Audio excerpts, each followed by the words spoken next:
लड्डा जी, आपका हमारे चैनल पर स्वागत है। आप सभी का दिल की गहराइयों से धन्यवाद, हार्दिक अभिनंदन। पिछले दिनों जो आपने मेरा मान सम्मान, मेरी सपोर्ट की, जनता तक, परिवार के सदस्यों तक मेरी आवाज़ पहुंचाने के लिए आपने शोर किया, इसलिए तहे दिल से आप सभी का धन्यवाद, हार्दिक आभार। लड्डा साहब, 2024 का विधानसभा चुनाव पूरा सरगर्मियों पर रहा। किसी ने सोचा था इतना बड़ा समीकरण जो उल्ट फिर होगा? कौन सी पार्टी जीतेगी? जीतने वाली हारी, हारने वाली जीती। इसके बारे में आपके क्या विचार है? सबसे पहले आपके माध्यम से मैं इलाहाबाद विधानसभा के हर वोटर का धन्यवाद करता हूँ, मेरे हर परिवार के एक सदस्य का धन्यवाद करता हूँ। जो समीकरण आए हैं एग्जिट पोल के विपरीत आए हैं। एग्जिट पोल ने कौन सी राजनीतिक दल को सत्ता में बिठाया था और विपरीत उसी के दूसरा दल सत्ता में बैठा है, तो यह किसी को अनुमान नहीं था। जो घटनाक्रम विधानसभा में हुआ उसी का भी किसी को अनुमान नहीं था। 14,861 बरस से बेनीवाल विधायक बने, तो बहुत बड़ी लीड मानी जा रही है। एनएलए का गढ़ था, कहीं ना कहीं एक तरफा माहौल था, तो जो लोगों का माहौल था, एक लहर थी, वो लोगों ने सच कर दिखाया। मैं आपको बताना चाहूँगा, गढ़ कभी नहीं हुआ करते, गढ़ राजा महाराजाओं के ढह गए। ये जनता जनार्दन है, ये किसी को आंखों पे बिठाती है और किसी को उतारती है, ये इसका मन है। मैंने भी जनता की आवाज़ मेरे परिवार के लोगों के बीच में उठाई थी। मुझे भी जो जनादेश मिला मैं आपके माध्यम से कबूल करता हूँ और आपके माध्यम से एक अपील करूँगा कि वो लोग आए चाहे ना आए, आपका बेटा, आपका भाई, आपका आनंद लड्डा आपके हर सुख दुख के लिए सदैव तैयार है, पहले भी था और आगे भी रहेगा। जननायक जनता पार्टी को पिछले चुनाव से देखा जाए तो इस बार इतना भारी सपोर्ट क्यों नहीं मिला? जनता जिसको जो बहुमत देती है वो कबूल करना चाहिए। जननायक जनता पार्टी के राष्ट्रीय अध्यक्ष डॉक्टर अजय सिंह चौटाला जी ने, युवा नेता दुष्यंत चौटाला जी ने हरियाणा प्रदेश को प्रगति के पथ पर ले जाने का हर मुमकिन प्रयास किया था। चाहे किसानों की बात हो, चाहे युवाओं की बात हो, चाहे महिलाओं की बात हो सकता है हम हमारी बात जनता के बीच में ना पहुंचा पाए और इसलिए हमें यह दिन देखना पड़ा। अपनी इच्छा से पिछली बार लगभग 8-10 सीटें लेकर अपनी इच्छा से बीजेपी पे जाना, कहीं ना कहीं लोगों की वो निराशा थी दुष्यंत चौटाला के प्रति। ये लोगों की नाराजगी नहीं थी, यह विपक्ष के जो नेता थे उन्हें ये बात पच नहीं रही थी कि कम उम्र में दुष्यंत चौटाला जी प्रगति के पथ पर आगे बढ़ रहे हैं, जो हरियाणा प्रदेश की उन्नति सोचते हैं। उन्होंने इसी का दुष्प्रचार किया। अगर दुष्यंत चौटाला जी 20% होकर राज में थे, 40 सीटें भारतीय जनता पार्टी की थी, आज भारतीय जनता पार्टी को पूर्ण बहुमत मिला है, तो वो तो सिर्फ दुष्प्रचार विपक्ष के लोगों का था जिसमें वो कामयाब हुए। इलाहाबाद हल्का फिर एक बार विपक्षी दल में खड़ा है। पहले भी बीजेपी की सरकार थी और इस बार तीसरी बार फिर हरियाणा के अंदर बन गई। जो मुद्दे थे, जो काम रुके थे इलाहाबाद हल्के के, बरस में बेनीवाल कांग्रेस के जो विधायक बन चुके, क्या इस बार अपने दम पर करवा पाएंगे? नहीं करवा पाएंगे, क्योंकि हमेशा सरकार ही सोचती है, विधायक कम करते हैं, क्योंकि पहले विधायक था ही नहीं कोई इलाहाबाद का। चलो इस बार भरत सिंह जी बने, मैंने मेरी बात रखी थी, बिना मुद्दों के ये विधानसभा इलेक्शन लड़ा गया है और चलो कहीं परिवार के लोगों ने उस पर मोहर लगाई है, वो हमें मंजूर है। मुद्दे तो किसी नेता के पास नहीं थे, आपके अपने इस भाई अंजनी लड्डा ने मुद्दे रखे थे। मुझे आज भी पता है कि समस्याएं क्या है, वो हल सरकार ही करवाएगी, ना कि विधायक करवा पाएंगे। मैं तो आपको बताना चाहूँगा, दुष्यंत चौटाला जी ने पिछली बार भी इस विधानसभा में 500 से 550 करोड़ रुपए दिए थे और उम्मीद करेंगे कि सरकार भी इस इलाहाबाद हल्के की सुध ले, हमारी समस्याओं का हल करे। हम भी सरकार के पास जाएंगे, हमारे शहर के लिए, हम गाँव के लिए बिल्कुल लड़ाई लड़ेंगे, 100% लड़ाई लड़ेंगे और सेवा करेंगे। हमने इलेक्शन में भी यही कहा था कि हमारा मन सेवा करने का है, हम सेवा करेंगे, लोगों के बीच में रहेंगे, जो समस्याएं होंगी हम उनका हल करने का प्रयास करेंगे। एक लोगों का समीकरण था, एनएलओ, बसपा और हलोपा का गठबंधन हुआ था और लोगों का आपको अपनी राय थी कि ये कहीं ना कहीं अंदर वाले खाते के अंदर गठबंधन भाजपा के साथ हुआ है। इसके लिए आप कितना अपने विचार रखते हैं? ये बताने की जरूरत थोड़ी, आप भी तो सारा दिन पब्लिक के बीच में रहे हैं। देखा था वोटिंग वाले दिन प्रचार आया था, अभी ये इसको समर्थन दे दो, इसको समर्थन दे दो। जनता सब जानती है, जनता के आगे कोई चीज़ टिकती नहीं है। पब्लिक को सब पता था और पब्लिक ने अपना मत दिया। सिरसा की राजनीति को देखकर लगता है जैसे गोकुल सेठी ने आरोप लगाया था कि जो गोपाल कांडा वो कहीं ना कहीं वो फर्जी वोट डलवा रहे हैं। देखो, मैं उस मौके पे नहीं था, मैं इस बात पे नहीं जाऊंगा।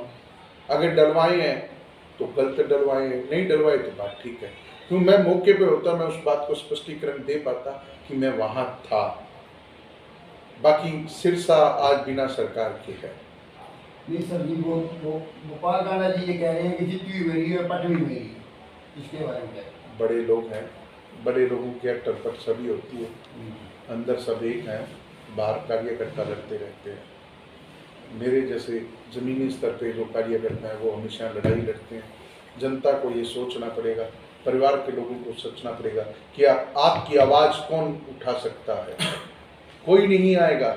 2 दिन हो गए, दिखा कोई धन्यवादी दौरे करने के लिए विधायक आए थे कल, उसके बाद वो भी दिखाई नहीं देंगे। अंजनी आपका था, आपका रहेगा, आपके बीच में है और हमेशा आपके बीच में रहेगा, आपकी सेवा करेगा। लड्डा साहब, आने वाले टाइम में आपने अपने भाषण के दरमियान बोला था कि मैं राजनीतिक नहीं, मैं सेवादार हूँ। अगर कोई मुद्दा आपके सामने आता है तो आप बेझिझक होकर वो मुद्दे की बात करेंगे? मैं तो अभी आपके सामने हटा हूँ कि मैं सेवादार हूँ और सेवा करता रहूँगा। उसके लिए चाहे मुझे कहीं भी जाना पड़े, मैं मेरे शहर के लिए, मेरे गांव के लिए, हर समस्या के समाधान के लिए तत्पर हूँ। लड़ाई लड़ूंगा, होगा क्या वो इस वाहेगुरु को, रब को, राम जी को पता है, परंतु मैं लड़ाई लड़ूँ। एक लोगों की एक निजी राय होती है, 5 साल बाद विधायक आते हैं, 1 महीना रहते हैं ग्राउंड में और 5 साल के लिए फिर गायब हो जाते हैं। अगर इस टाइम वो जो अभी जो विधानसभा का चुनाव निकला है, इस बार वो सच होने वाला है या नहीं है? विधायक का तो मेरे को पता नहीं रहेगा, नहीं रहेगा। मैं आपको जरूर बात कहूँगा, मेरे पत्रकार छायाकार साथी हैं, राजनीति से ऊपर उठकर आप लोगों को यह बात जागरूक करना पड़ेगा, लोगों को बताना पड़ेगा कि आपका कौन है और पराया कौन है। हमेशा ये रीति चलती आई है कि वो लोग ना तो कभी आए और ना कोई बात। अंजनी यहाँ पे रहा है, यहाँ पैदा हुआ, आपके बीच में रहूँगा, जैसा भी हूँ आपको बीच में रहकर आगे जाऊँगा। अमीर चंद मेहता ने अपने भाषण में दरमियान बोला था एक विधायक को 5 साल में 5 करोड़ रुपया मिलता है और पिछले 10 सालों से वो बोल रहे थे 50 करोड़ रुपया जो इस लागत से वे शहर को हम रोशना देंगे। अब इस बार बीजेपी की सरकार आ गई है, तो क्या अमीर चंद मेहता इस बार 50 करोड़ रुपया लगाएंगे? अमीर चंद मेहता नहीं लगा सकते विधायक को, उनको पता ही नहीं ना। वो एमपी को मिलते हैं 5 करोड़ रुपए, विधायक को तो खुले पैसे मिलते हैं, वो अपनी लेटर लेके जाए, अपनी समस्याएं लेके जाए।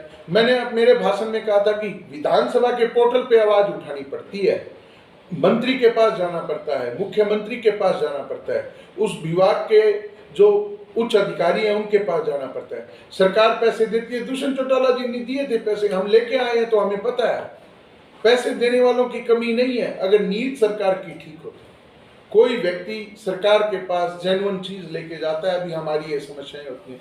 रेड वाटर की बात करें, दुष्यंत चौटाला जी ने दिए थे पैसे। मीठे पानी की बात करें, दुष्यंत चौटाला, मैं जाऊंगा सरकार के पास, मेरे शहर की समस्याएं लेकर, ग्रामीण अंचल की समस्याएं लेकर। मैं इस शहर का बेटा हूँ, भाई हूँ, उसी तरह ग्रामीण अंचल का हूँ, लोगों के बीच में जाऊंगा। हम मिल के लड़ाई लड़ेंगे और इस इलाहाबाद विधानसभा को प्रगति के पथ पर लेके जाएंगे। लोग पार्टी को वोट देते हैं या कैंडिडेट के चेहरे को वोट देते हैं, आप इससे कितना सहमत हो? दोनों ही बातें काम करती हैं। पार्टी को भी वोट मिलता है और चेहरे को भी वोट मिलता है। चेहरा वैसा होना चाहिए जिससे सरल स्वभाव का हो, हर व्यक्ति उससे बात कर पाए, हर व्यक्ति की वो बात सुन पाए, हर व्यक्ति की समस्या का समाधान कर पाए। तो कहीं ना कहीं राजनीति दल का भी महत्व होता है। राजनीति दल में अलग अलग प्रकार की 36 बिरादरी के संगठित होकर साथ चलना पड़ता है, वो एक परिवार है।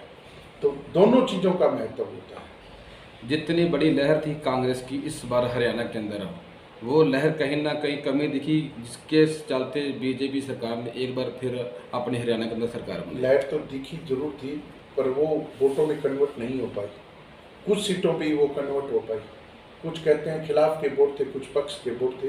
उसी तरह यह लहर में भारतीय जनता पार्टी पूर्ण बहुमत की सरकार बना पाई। लोकसभा चुनाव में कांग्रेस ने एक आम पार्टी के साथ बात की थी कि अगर आने वाले विधानसभा में हम आपके साथ गठबंधन करेंगे, और कहीं ना कहीं उसको ठेस पहुंचाई या नीचा दिखाया गया आम आदमी पार्टी को। उससे जो वोट है, जो कांग्रेस के जो वोट थे, कहीं ना कहीं बीजेपी को मिले। देखो, वो अंदर की उनकी बात है, मैं तो मेरी बात, मेरे राजनीति दल की बात करूँगा। मैं सेवादार हूँ, मैं सेवा की बात करूँगा। मैं तो 36 बिरादरी का तहे दिल से धन्यवाद करता हूँ आपके माध्यम से। जो मुझे प्यार मिला, जो दुलार मिला, लोगों ने कहा बेटा एक बार मौका देंगे, ज़रूर देंगे। मैं आपके माध्यम से मेरे समाज, अग्रवाल समाज का भी धन्यवाद करता हूँ, जिन्होंने इस इलाहाबाद में मुझे मान सम्मान दिया, मुझे प्यार दिया, दुलार दिया, अपने बेटे को उतना आगे लाने का जो रास्ता दिखाया। मैं आपके माध्यम से अग्रवाल समाज का भी धन्यवाद करता हूँ। बहुत बहुत समाज के हर व्यक्ति का धन्यवाद।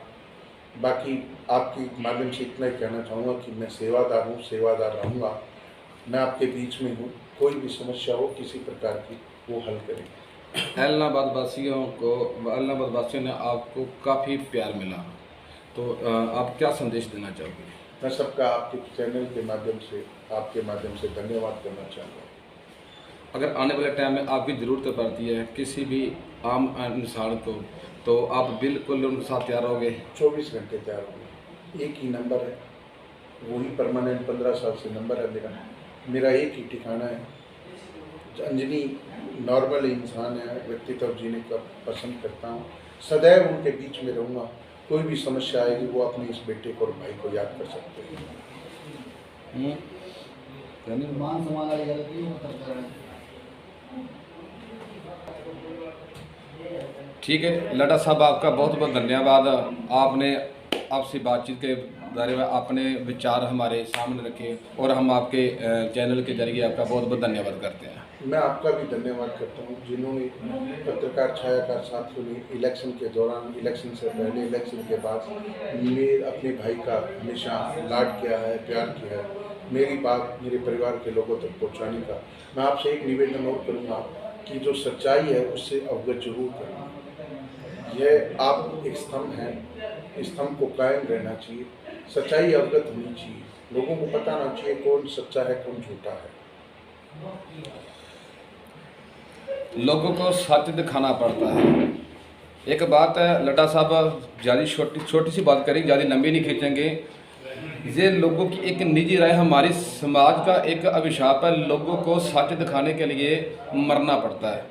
जब तक कोई इंसान मरता नहीं ना, उसका सच सामने नहीं आता। ये बात एक बार मुझसे वाले ने बोला था, अगर मैं सच्चा हूँ ना तो मेरे को मर के दिखाना पड़ेगा। आज के दौर में मर के दिखाने की जरूरत नहीं है, अपने पैरों पे खड़ा होना चाहिए, पैर से मजबूत होना चाहिए। आदमी संघर्ष तो करना पड़ता है सच्चाई को दिखाने के लिए। पर लटा साहब अपने भाईचारे वाले, अपने बिरादरी वाले पैर खींचते हैं ना। वो उदाहरण आपके सामने है, इस समय मैं ज़्यादा कुछ टिप्पणी नहीं करूँगा। धन्यवाद।